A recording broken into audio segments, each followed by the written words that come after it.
Good morning, students. Welcome to the ABN and PR College of Science online classes. I am dealing paper 1, unit 2, and this is lecture 14. Myself is Madhuri. So I am here to deal biomembranes. ఇవాళ మన topic ఏంటంటే బయోమెంబ్రెయిన్స్. ఈ బయోమెంబ్రెయిన్స్ అనేది మనకి last topic అండి ఈ యూనిట్లో. ఒకసారి జాగ్రత్తగా చూద్దాం. అసలు బయోమెంబ్రెయిన్ అంటే ఏంటి, దాని యొక్క బిహేవియర్ ఎలా ఉంటుంది వాటర్లో కానీ, లేకపోతే అసలు బయోమెంబ్రెయిన్స్ కన్నా ముందు లిపిడ్ ఒక నేచర్ ఒకసారి మళ్ళీ గుర్తు చేసుకుందాం. ఒక లిపిడ్కి సాల్యుబిలిటీ ఉండదు వాటర్లో అని చెప్పాను. అంటే they are insoluble in water. ఆ లక్షణాన్ని హైడ్రోఫోబిక్ అని మాట్లాడుకోవచ్చు. హైడ్రో అంటే వాటర్, ఫోబిక్ అంటే హేటింగ్. సో వాటర్లో కరగవు లిపిడ్స్. ఎందుకు కరగవు అంటే హైడ్రోకార్బన్ గ్రూప్స్ ఎక్కువగా ఉంటాయి, లేకపోతే ఫ్యాటీ యాసిడ్ చైన్స్ ఎక్కువగా ఉంటాయి. హైడ్రోకార్బన్ గ్రూప్స్ అంటే ఏంటమ్మా, ఫ్యాటీ యాసిడ్ చైన్సే కదా. సో ఫ్యాటీ యాసిడ్ చైన్స్ ఎక్కువగా ఉండటం వల్ల లిపిడ్ కరగదు అనే విషయం నేను చాలాసార్లు ప్రస్తావించాను. అయితే కొన్ని లిపిడ్స్లో కరగడం అనే లక్షణం ఉంటుంది, ఎందుకంటే వాటికి ఒక పోలార్ హెడ్ ఉంటుంది.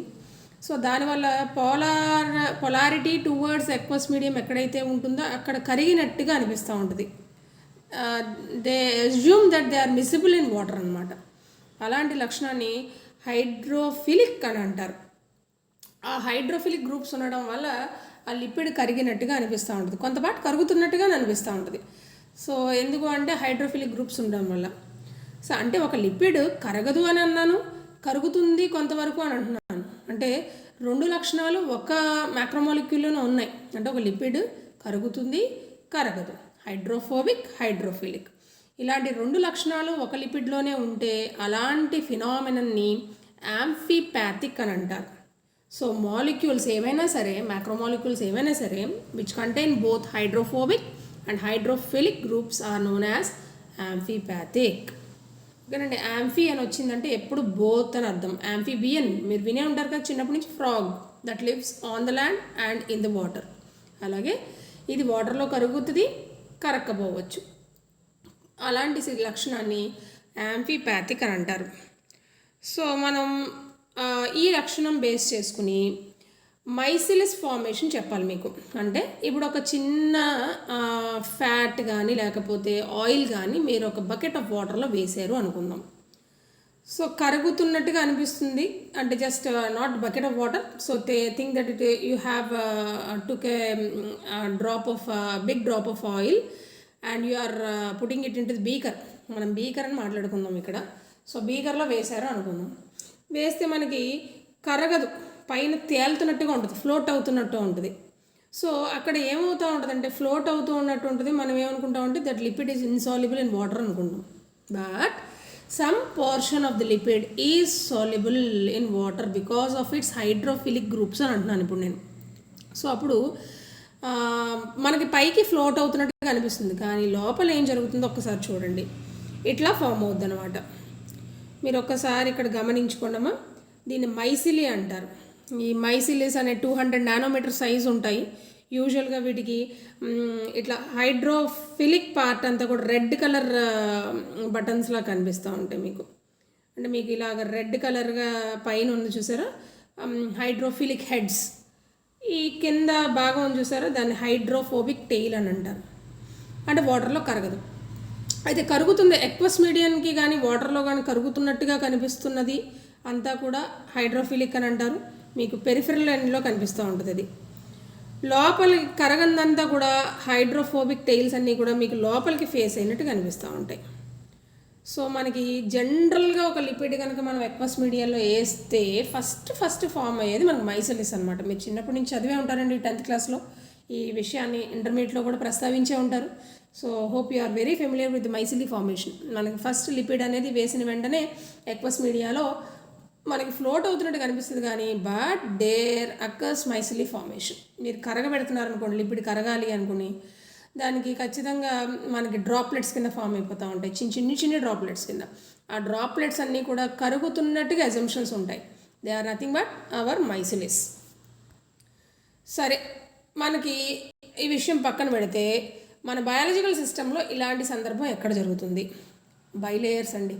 అన్నీ కూడా మనకి మన స్కిన్ కానించి లోపల స్కిన్ కానించి అన్నీ కూడా మనకి ఇట్లాగే ఫాస్ఫోలిపిడ్ బైలేయర్స్ ఫామ్ అవుతాయి. అంటే ఫాస్ఫోలిపిడ్ బైలేయర్స్ అంటే ఈ పైన పార్ట్ ఉంది చూసారా, ఈ పైన పార్ట్ అంతా కూడా మనకి హైడ్రోఫిలిక్ అని అంటున్నాను. సో అదంతా కూడా phospholipids, rich in phospholipids. So phospholipids are miscible in water to some extent. So అందుకే దాన్ని హైడ్రోఫిలిక్ అని అంటారు. ఈ కిందదంతా కూడా హైడ్రోఫోబిక్ టైల్స్ అన్నీ కూడా మనకి ఇట్లా ఫామ్ అవుతూ ఉంటాయి. అంటే మనకు చూడటానికి ఫాస్ఫోలిపిడ్ బైలేయర్ ఇట్లా ఫామ్ అవుతూ ఉంటుంది. జనరలైజ్డ్గా మనం అన్ని బయో మెంబ్రెయిన్స్ అన్నీ కూడా, మన బయాలజికల్ మెంబ్రెయిన్స్ అన్నీ కూడా, మెంబ్రెయిన్స్ అంటే మనకి స్కిన్ కావచ్చు, చిన్న చిన్న ఏదన్నా కానీ, ఏ లిపిడ్ లేయర్ అన్నా కూడా. ఇప్పుడు సెల్ ఉందండి, సెల్ చుట్టూ మనకి సెల్ వాల్ ఉంటుంది, ఓ ప్లాస్మా మెంబ్రెయిన్ ఉంటుంది. ఈ ప్లాస్మా మెంబ్రెయిన్ అంతా it is made up of lipid layer, nothing but hour by layer. అంటే లిపిడ్ లేయరే. ఆ లిపిడ్ లేయర్ ఏ రకంగా ఫామ్ అయింది? బై లేయర్ ఫామ్లో ఫామ్ అవుతుంది. అంటే ఫాస్ఫోలిపిడ్ బై లేయర్ అని అంటారు. ఎందుకంటే అత్యధికంగా ఫాస్ఫోలిపిడ్స్ ఉంటాయి అందులో. అందుకే మనకి మిసిబుల్ పార్ట్, ఇమ్మిసిబుల్ పార్ట్ కింద ఉంటుంది. మిసిబుల్ పార్ట్ అంతా కూడా మనకి కరుగుతున్నట్టు అనిపిస్తుంది, ఇమ్మిసిబుల్ పార్ట్ అంతా కూడా కరగదు. సో అందుకని ఇమ్మిసిబుల్ పార్ట్ అంతా కూడా మనకి ఇట్లా లోపలికి ఉంటుంది అనమాట. ఎక్కువ మీడియాలోకి ఉంటున్నట్టుగా అనిపించదు, ఇట్లా లోపలికి బాగానే ఉంటుంది అనమాట, కరగదు. Hating, they hate water, so they are inside. ఓకేనండి. తర్వాత మిసిబుల్ పార్ట్ అంతా కూడా ఇట్లా అవుటర్ ఫేజ్లో ఉన్నట్టుగా పైకి ఉంటుంది అనమాట. అంటే ఎక్వస్ మీడియా, ఇప్పుడు మీరు ఒక్కసారి వెనక్కి వెళితే చూసారు, ఇక్కడ ఇదంతా వాటర్ ఎన్విరాన్మెంట్. సో ఈ వాటర్ ఎన్విరాన్మెంట్లో మనకి మిసిబిలిటీ కనిపిస్తుంది, మనకి ఈ మిసిబిలిటీ కనిపిస్తుంది. అది లోపలికి వాటర్ ఎన్విరాన్మెంట్ ఏముండదు. సో లోపలికి అంతా కూడా హైడ్రోఫోబిక్ టైల్స్ అని కూడా లోపలికి ఫేస్ అయ్యి ఉంటాయి. అలాగే మనకి బైలేయర్లో కూడా మనకి లోపలికి ఉన్నట్టుగా అనిపిస్తూ ఉంటుంది అనమాట. So this is the basic thing where our biomembranes are made. అయితే ఇందులోనే ఒక చిన్న టాపిక్ చెప్పమని అన్నారండి. అసలు దీనికన్నా ముందు ఇంకా బయోలేయర్స్ గురించి మాట్లాడుతూ దాని బయోమెంబ్రెయిన్స్, ఇంకా స్టాండర్డైజ్ బయోమెంబ్రెయిన్స్కి వెళ్ళే ముందు ఒక చిన్న మాట చెప్పేసి ముందుకు వెళ్దాం. వెసికిల్స్ అండ్ లిపోజోమ్స్ అని ఉంటాయండి. సో వాట్ ఆర్ వెసికిల్స్ అంటే లిపిడ్ కరగట్లేదు అంటున్నాను, కొంతవరకు కదులుతుంది. సో యాంఫిపాథిక్ నేచర్ చూపిస్తుంది అంటున్నాను కదా. ఈ యాంఫిపాథిక్ నేచర్ని ఎక్వస్ మీడియాలో వేసిన తర్వాత సోనికేషన్ అనే పద్ధతితో మనం దాన్ని ఏం చేస్తామంటే just we subject them to sonication. అంటే అల్ట్రావైలెట్ సౌండ్ వేవ్స్ పంపించి ఫాస్ట్గా దాన్ని కరిగేలా చేస్తాం. కరిగేలా చేయడంలో ఏమవుతూ ఉంటుందంటే ఇంకా కొంత amount of phospholipid, synthetic phospholipids వేస్తాం. సో ఫాస్ఫోలిపిడ్స్ అంటే కొంత త్వరగా కరగడానికి మిసిబిలిటీ ఉంటుంది అంటున్నాను కదా నేచర్ వాటర్లో. సో వేయడం వల్ల చిన్న చిన్ని వెసికల్స్ కింద ఫామ్ అవుతూ ఉంటాయి. ఆ వెసికల్సే మనకి బై లేయర్స్ కింద ఫామ్ అవుతూ ఉంటాయి. సో ఆ అంటే ఎప్పుడైతే దాన్ని బై లేయర్ కింద ఫామ్ అయిందో అట్లాగా ఇండైరెక్ట్ వేలో కనుక మనం ఒక బై లేయర్ కింద ఫామ్ చేస్తే, బై లేయర్ అంటే మనకి బయో మెంబ్రెయిన్స్లో మనకు ఫామ్ అవుతున్నాయి మెంబ్రెయిన్స్ అన్నా కూడా, సెల్లో cell membrane are plasma membrane అవన్నీ కూడా. బట్ మీరు ఆర్టిఫిషియల్గా ఒక మెంబ్రెయిన్ చేయాలనుకుంటున్నారు బయట ల్యాబ్లో. సో అప్పుడు మీరు ఏం చేస్తారంటే ఒక బైలేయర్ని తీసుకుని యాంఫిపాథిక్ లిపిడ్స్ తీసుకుని దాని సోనికేషన్ ప్రాసెస్లో దాన్ని వెసికిల్స్ కింద ఫామ్ చేసి దానికి బైలేయర్ కింద, అంటే మళ్ళీ ఇంకోస్తే ఎక్వస్ మీడియం పెంచి దాన్ని బైలేయర్ కింద తయారు చేసి దాన్ని లిపోజోమ్స్ కింద ఫామ్ చేస్తాం అనమాట. దాన్ని లిపోజోమ్స్ అని అంటారు. ఈ లిపోజోమ్స్ గురించి ఇప్పుడు మీరు ఎందుకు చెప్పారు అంటే అవి కనుక ఒక టిష్యూ యాంటీజెన్స్తో కనుక మనం కలిపి ట్రీట్ చేస్తే కొద్ది క్యారియర్స్ అవుతూ ఉంటాయి అనమాట. డ్రగ్ ట్రీట్మెంట్, డ్రగ్స్ చాలా వరకు ఆర్టిఫిషియల్ మెంబ్రెయిన్స్ డ్రగ్స్లో కూడా ట్రీట్ చేస్తూ ఉంటారు. అంటే ఆర్టిఫిషియల్ మెంబ్రెయిన్ కావాల్సి వస్తుంది మీకు ఎక్కడన్నా. ఆర్టిఫిషియల్ మెంబ్రెయిన్స్ చాలా ఎక్స్పెరిమెంట్స్ చేయాల్సి వస్తుంది. సో అప్పుడు ఈ ఆర్టిఫిషియల్ మెంబ్రెయిన్స్ కావాలంటే మనం ఏం చేస్తామంటే లిపిడ్ లేయర్ని మనం వెసికిల్ కింద మార్చి లిపోజోమ్ కింద మార్చి ఆ లిపోజోమ్స్ను సర్ఫేస్ యాంటీజెన్స్ ట్రీట్ చేసి మన లిపోజోమ్స్ని ఆర్టిఫిషియల్ మెంబ్రెయిన్స్ కింద వాడతాం. ఓకేనమ్మా, ఐ క్లియర్? సో ఇప్పుడు మెంబ్రెయిన్ కాంపోజిషన్ మళ్ళీ వస్తే స్టాండర్డ్ మెంబ్రెయిన్ ఏముంటుందండి, ఇందుకీ మన బాడీలో ఉంటుంది అంటున్నారు. సెల్స్ అన్నీ కూడా they are made up of bilayers అని అంటున్నారు. మరి ఇంకా స్టాండర్డ్గా మనకి మెంబ్రెయిన్ స్ట్రక్చర్ ఎలా ఉంటుందో ఒక్క మాటలో చెప్పేంటి అంటే అదే ఫ్లూయిడ్ మొజాయిక్ మోడల్. ఈ ఫ్లూయిడ్ మొజాయిక్ మోడల్ అనేది standardise model that is present in our membranes. మన బయాలజికల్ మెంబ్రెయిన్స్ అన్నీ కూడా ఫ్లూయిడ్ మొజాయిక్ మోడల్ ప్యాటర్న్లోనే మనకి కనిపిస్తూ ఉంటాయి. సో దానికన్నా ముందు ఒక చిన్న మాట చెప్పుకోవాలి. ఇది అసలు ఈ ఫ్లూయిడ్ మొజాయిక్ మోడల్ ఫస్ట్లో ప్రపోజ్ చేసింది 1935లో డేవ్సన్ అండ్ డానియల్ అనే ఇద్దరు సైంటిస్టులు ప్రపోజ్ చేశారు. సో తర్వాత ఈ మెంబ్రెయిన్ అంటే లిపిడ్ బైలేయర్ మెంబ్రెయిన్ అంతా కూడా డానియల్ డావ్సన్ ప్రపోజ్ చేస్తే fluid mosaic model singer and Nicholson అనే వాళ్ళు ప్రపోజ్ చేశారు. ఐఎమ్ సారీ, లిపిడ్ బైలేయర్ ఇట్లా ఉంటుంది అంటే నేను ఇప్పటివరకు చెప్పాను చూసారండి, ఫాస్ఫోలిపిడ్ బైలేయర్ ఇట్లా ఉంటుంది, దాని నేచర్ ఇలా ఉంటుంది అనేది. దాన్ని ఫస్ట్ చూపించింది ఎవరు అంటే డానియల్ డావ్సన్. తర్వాత ఫ్లూయిడ్ మొజైక్ మోడల్ని ఇలా కాదు, ఇలా ఉండదు, చూడటానికి ఫాస్ఫోలిపిడ్ బైలేయర్లా కనపడదు, చాలా దగ్గరగా ఫాస్ఫోలిపిడ్ బైలేయర్ ఇంకా దగ్గరగా కాంపాక్ట్గా ఫామ్ అవుతుంది, జస్ట్ లైక్ మొజైక్ ఫ్లోర్ అని చెప్పింది ఎవరు అంటే సింగర్ నికల్సన్ అనేవాళ్ళు ఇద్దరు సైంటిస్టులు చెప్పారు. సైంటిస్టుల పేరు రాసేటప్పుడు ఫస్ట్ లెటర్ క్యాపిటల్ లెటర్ పెట్టాలమ్మా. సో ఈ బయాలజికల్ మెంబ్రెయిన్స్ అన్నీ కూడా యూజువల్గా థిక్నెస్ 5 to 8 నానోమీటర్స్ ఉంటాయి. సో ఈ బైలేయర్స్లో ఏముంటాయంటే ఆల్రెడీ నేను చెప్పాను, ఫాస్ఫోలిపిడ్స్ ఉంటాయి అంటున్నాను, which are amphipathic in nature. దాంట్లో అది కాకుండా మనకి లిపిడ్ అంటే ఏం మాట్లాడుకోవచ్చు, గ్లిజరాల్ ఉంటుంది, ఫ్యాటీ యాసిడ్స్ ఉంటాయి, ఫాస్ఫేట్ గ్రూప్స్ ఉంటాయి. చూడండి ఒక్కసారి లిపిడ్ బైలేయర్ చూడటానికి ఇట్లా ఉంటుంది. సో ఆల్రెడీ నేను చెప్పాను ఫాస్ఫోలిపిడ్స్ ఉంటాయి. తర్వాత మనకి చూడటానికి కొలెస్ట్రాల్ కొంతవరకు కనిపిస్తుంది, గ్లైకోప్రోటీన్స్ కనిపిస్తూ ఉంటాయి. ఇవి కాకుండా మనకి యూజువల్గా మన ఒంట్లో ఉన్న బయోమెంబ్రెయిన్స్ అన్నిటికీ కూడా ప్రోటీన్స్ ఉంటాయి. ఇక్కడ క్యారియర్ ప్రోటీన్ అని ఉంది కానీ ఛానల్ ప్రోటీన్ అవన్నీ వదిలేసేయండి. మనకి ప్రోటీన్స్ 2 రకాలు, ఒక్కసారి చూద్దాం. నేను నోట్స్లో ఇచ్చిన స్ట్రక్చర్ అయితే ఇది కాదు.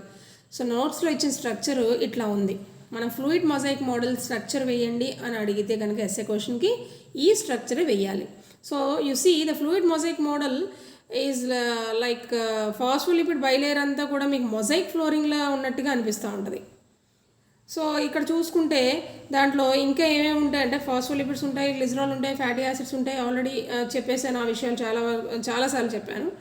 సో ఈ లిపిడ్ బైలేయర్లో ఇంకా ఏమి ఉంటాయి అంటే ప్రోటీన్స్ ఉంటాయండి. ప్రోటీన్స్ ఉంటాయి. ఒక లిపిడ్ బైలేయర్లో ప్రోటీన్స్ ఉంటాయి. ఈ ప్రోటీన్స్ 2 రకాలు. మళ్ళీ ఇంట్రెన్సిక్ ప్రోటీన్స్ అంటే లోపల భాగంలో, అంటే లోపల చొచ్చుకెళ్ళిపోయి బైలేయర్లో ఉండేదాన్ని ఇంట్రెన్సిక్ ప్రోటీన్స్ అని అంటారు. సో బైలేయర్ బయట భాగంలో ఉంటే కనుక అంటీ ముట్టనట్టుగా ఉంటే దాన్ని ఎక్స్ట్రెన్సిక్ ప్రోటీన్స్ అని అంటారు. యూజువల్గా దాన్ని extrinsic proteins in peripheral membrane proteins అని కూడా అంటారు. ఈ పెరిఫరల్ మెంబ్రెయిన్ ప్రోటీన్స్ యూజువల్గా మెంబ్రెయిన్ నుంచి డిటాచబుల్గా ఉంటాయి. ఎప్పుడు చూసినా అంటే ఈజీగా సెపరేట్ చేసేయచ్చు. ఒక మెంబ్రెయిన్ కనుక నువ్వు ఆర్టిఫిషియల్ మెంబ్రెయిన్స్ ప్రిపేర్ చేసేటప్పుడు కూడా నువ్వు లైవ్ మెంబ్రెయిన్స్ తీసుకోవాలి అనుకుంటే దాన్ని ఏమన్నా ఎంజైమాటిక్ ప్రాసెసెస్ ద్వారా విడదీయాలి అనుకుంటే ఎంజైమ్స్ అవసరం లేకుండానే ఎక్స్ట్రెన్సిక్ ప్రోటీన్స్ అన్నీ కూడా మనకి డిటాచ్ అయిపోతూ ఉంటాయి. అదే ఇంట్రెన్సిక్ ప్రోటీన్స్ మాత్రం కాస్త ఎంజైమాటిక్ ట్రీట్మెంట్స్ కానీ ఆర్గానిక్ సాల్వెంట్స్ డిటర్జెంట్స్తో మాత్రం ఇంట్రెన్సిక్ ప్రోటీన్స్ బయటికి తీయాల్సి ఉంటుంది. అంటే మెంబ్రెయిన్ తీయాల్సిన అవసరం ఏంటండి, దాన్ని చదవాల్సిన అవసరం ఏంటంటే స్టడీస్లో అవసరం అవుతుంది. ఫ్లూయిడ్ మొజైక్ మోడల్ ఉండాలి. దాని ఫ్లూయిడ్ మొజైక్ మోడల్ కనుక మనం చూద్దాము అనుకుంటే కనుక ఒక బయోమెంబ్రెయిన్ తీసుకోవచ్చు. అంటే బయాలజికల్ మెంబ్రెయిన్ అంటే మన బాడీలో ఉన్న మెంబ్రెయిన్ ఏదన్నా విడదీసి దాన్ని కనుక మనం చదివితే ఇంట్రెన్సిక్ ప్రోటీన్స్, ఎక్స్ట్రెన్సిక్ ప్రోటీన్స్ అని 2 రకాలుగా ఉంటాయి. Intrinsic proteins are not separated easily and they have to be separated on par using some detergents or organic solvents, whereas extrinsic proteins are easily separated without using any enzymes or detergents or organic solvents. This is all about biomembranes and this is the last topic that I have to deal in first year. First ఇయర్స్కి మొత్తం syllabus అంతా అయిపోయిందండి. దీంతో first sem syllabus అంతా అయిపోయింది. అంటే మీకు paper 1లో చూసుకుంటే ఫస్ట్ యూనిట్ కార్బోహైడ్రేట్ మెటబాలిజం ఉంది, సెకండ్ యూనిట్ లిపిడ్స్ ఉంది, third, fourth, fifth units. First unit already మనం ఆఫ్లైన్ క్లాసెస్లో చూసామండి, క్లాస్ రూమ్లో చెప్పేసాం. ఇంకా సెకండ్ యూనిట్ అనేది లిపిడ్స్ ఒకటే ఉండిపోయింది. ఆ లిపిడ్స్ ఒకటి ఇప్పుడు ఆన్లైన్ క్లాసెస్లో 14 లెక్చర్స్లో ఇచ్చాను నేను. మీరు ఏం చేస్తారంటే 14 లెక్చర్స్ని క్రానలాజికల్ ఆర్డర్లో నోట్ చేసుకోండి అమ్మా. టాపిక్ వైజ్ అన్నీ విన్నారా లేదా అనేది ఒకసారి మళ్ళీ రికలెక్ట్ చేసుకోండి. 1కి 10 సార్లు వినొచ్చించక్క. ఆఫ్లైన్ క్లాస్ లాగా ఉంటుంది, ఆన్లైన్ క్లాస్ అనేది మీరు భయపడాల్సిన అవసరం లేదు. ఎన్నిసార్లు కావాలంటే అన్నిసార్లు వినొచ్చు. ఎక్కడైనా డౌట్స్ ఉంటే క్లారిఫై చేసుకోవచ్చు. మళ్ళీ notes up to the mark రాసారా లేదా అనేది నాకు ఐడియా రావట్లేదు. మీరు ఎంతమంది రాసారో కూడా తెలియట్లేదు. సో మీరు రాసుకోండి. నేను నోట్స్ అనేది బిట్ టు బిట్ పంపించాను. అంటే నేను ఇవాళ క్లాస్ చెప్పానంటే దీనికి నోట్స్ పెట్టాను. అట్లా కాకుండా ఇప్పుడు నేను నోట్స్ కంప్లీట్గా సెకండ్ యూనిట్కి మొత్తం పంపిస్తాను మళ్ళీ పీడిఎఫ్ ఫార్మాట్లో. ఒకసారి మళ్ళీ చూసుకోండి. ఒకవేళ ఎవరైనా రాయని వాళ్ళు, ఫస్ట్ నుంచి రాయని వాళ్ళు క్లమ్స్ అయిపోతుంటే, అంటే అన్ని టాపిక్స్ పిన్ చేస్తున్నారు కదా వాట్సాప్ గ్రూప్లో, ఒకవేళ కనుక పాస్ట్ బయోకెమిస్ట్రీ నోట్స్ కనిపించకపోతే మీరు దాని గురించి వరి అవ్వాల్సిన అవసరం లేదు. మొత్తం యూనిట్ 2కి సంబంధించిన నోట్స్ అంతా నేను ఒక 2 to 3 డేస్లో నేను మీకు పిన్ చేస్తాను వాట్సాప్లో. ఫస్ట్ నుంచి కూర్చొని రాయండి. రాయని వాళ్ళు ఇంకెవరైనా ఉంటే నోట్స్, ఇంకా నోట్స్ మాత్రం అప్ టు ద మార్కులు రాయకపోతే మీరు at the end of the examinations చాలా సఫర్ అయిపోతారు. లిపిడ్స్ చాలా ఈజీ యూనిట్ అమ్మా. ఒకటికి ఒకసారి చదువుకుంటూ ఉంటే అదే ఈజీగా, అంటే మీకు స్ట్రక్చర్స్ తక్కువ ఉంటాయి ఇందులో. అంటే mean when compare to carbohydrates మీకు ఎంతోసేపు ఫాస్ఫోలిపిడ్స్లోనే ఎక్కువ క్లమ్జీ కనిపిస్తూ ఉంటుంది, కానీ మిగతా అన్నీ కూడా dead easy. Fatty acid structure అయితే ఏంటి, ఫ్యాట్స్ అయితే ఏంటి, అన్ని స్ట్రక్చర్స్ ఈజీగానే ఉంటాయి. ఒకసారి చదువుతూ ఉంటే, ప్రాక్టీస్ చేస్తూ ఉంటే అవన్నీ కూడా స్ట్రక్చర్స్ ఈజీగానే ఉంటాయి. మీకు ఈ యూనిట్ సంబంధించి క్వశ్చన్ బ్యాంక్ ఇస్తాను. ఈ యూనిట్కి సంబంధించి కదండి, ఫస్ట్ యూనిట్కి ఆల్రెడీ నేను క్వశ్చన్ బ్యాంక్ క్లాస్ రూమ్లోనే ఇచ్చాను. సెకండ్ యూనిట్ ఇది, దీనికి ఇస్తాను ఇప్పుడు క్వశ్చన్ బ్యాంక్ కూడా పిన్ చేస్తాను వాట్సాప్లో. థర్డ్, ఫోర్త్, ఫిఫ్త్ యూనిట్స్ కూడా వాట్సాప్లో నేను క్వశ్చన్ బ్యాంక్ ఇస్తాను అని చెప్పాను. అది కూడా ఇస్తాను, ఒకసారి చూసుకుని నోట్ చేసుకోండి. నోట్స్ వెనకాలే మొత్తం యూనిట్ వైజ్ క్వశ్చన్ బ్యాంక్ కూడా రాసేసుకోండి. సో దానివల్ల మీకు ఎగ్జామినేషన్లో ఏవే క్వశ్చన్స్ అడుగుతారు, ఎలా అడుగుతారు, నేను ఎలా రాయాలి అనేది క్లారిటీగా అర్థమవుతుంది. ఓకేనా స్టూడెంట్స్? సో మనం ఎప్పటికప్పుడు చదువుకుంటూ ఉండి ప్రాక్టీస్ చేసుకుంటూ ఉండండి. ఎగ్జామ్స్ ఎప్పుడో కదా, మనం తర్వాత చదువుదాం అని కూడా అనుకోవద్దు. The subject will be highly volatile. If you read it and if you practice it in time, it will be very friendly to you. If you don't practice it in time, ఖచ్చితంగా అది మీకు volatile అయిపోతూ ఉంటుంది, క్లమ్స్ అయిపోతూ ఉంటుంది, మీకు confusions పెరిగిపోతూ ఉంటాయి. So avoid confusions and inculcate promptness in the writing notes and listening the lectures. So have a good time, stay safe and stay at home itself. ఎక్కడికి ఎంతో పని ఉంటే కానీ కదలకండమ్మ ఇంట్లోంచి, బయట అసలు బాగాలేదు. So stay safe at home and listen the videos in time. Have a good time, and this is the last video. I am signing out. Thank you.